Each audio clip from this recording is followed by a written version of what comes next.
I've been involved with the motorsport industry for about 30 years now. So from a driver to building cars. So I've done a lot in the motorsport industry. I've now slightly changed from the everyday garage stuff, although the garage is still performing as it was. My sort of role these days are sort of building rally cars, which I'm quite enjoying. It's sort of a step back in time, really. A lot of these rallies now are built up with mainly Mk2 Escorts and that sort of stuff. The classic side of the rallying is a very big business at the moment. It's sort of overtaken the WRC side of things. You find a lot of people that's been using like the WRC stuff is sort of coming back to the old Mk2, because it's probably something that they've grown up with. You know, a lot of the drivers, they've had Mk2s in the past and they've ventured onto the WRC cars and this sort of stuff, and the four-wheel drive type things, but that you find a lot of drivers are now coming back to this type of thing.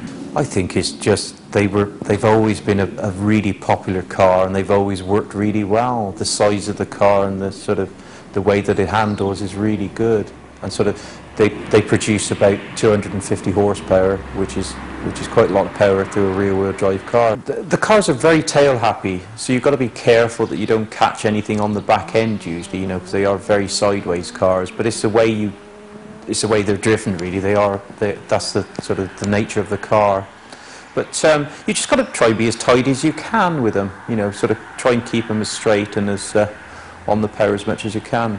And it's a lot of throttle work as well, really, because you can drive them on the throttle. You can go from sort of one lock to the other lock by just lifting and sort of turning the car in and, you know, get it into a slide situation. Then you can sort of set the car up nicely then for the corners, you know, so you can actually slide the car around the corner rather than just drive it.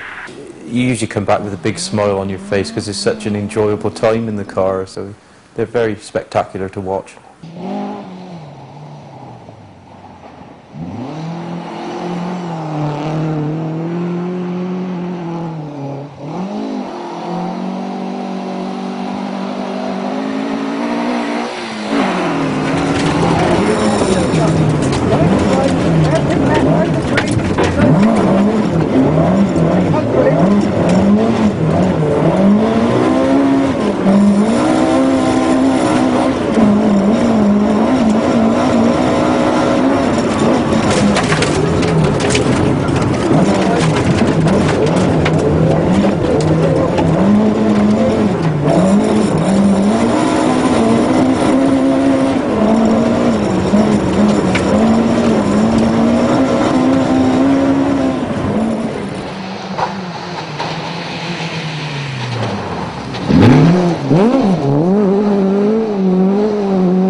They start off as a standard road going Mk2 Escort, just a 1300 popular, which is a very basic one. We get it into the workshop, we strip it out completely to a bare shell. Then I fabricate the shells to rally spec, do all the modifications, all the strengthening work on there. And then we get it then ready for paint. It's stripped right back to bare metal, and we do a full repaint on it. And then I start to assemble them then for rallying, which I use a 2-litre BDG engine, which is a 16 valve rally engine. It's designed purely for rallying. I use an Atlas axle, which is a lot wider than a standard axle, a lot stronger, with a limited slip diff in there, and disc brakes all round. We use a ZF 5-speed gearbox, which again is it's not a conventional box.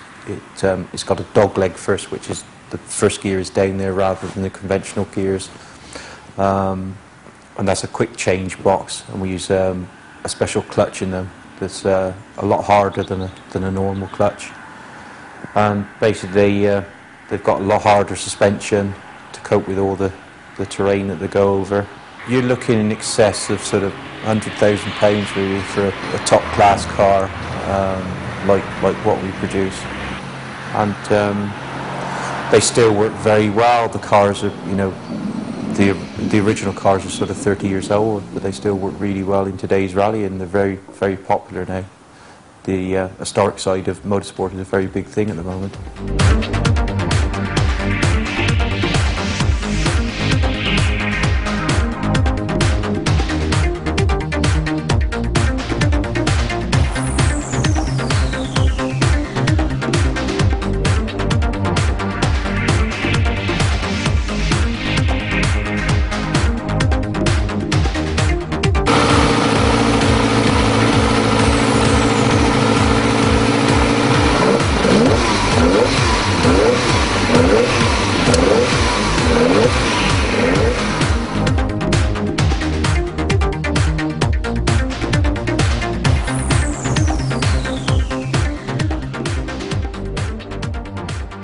is to obviously run the cars on the events. That's going to be our main objective this year, is to get some cars out there and look after the cars and sort of progress from there, really. That's the first one that we've built, and that's off to it's gone to the customer today.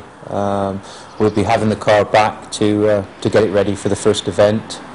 It needs to be RAC log booked and that sort of stuff, which we will do, and then hopefully we'll set up a schedule to run the vehicle then for the new owner, which will be nice.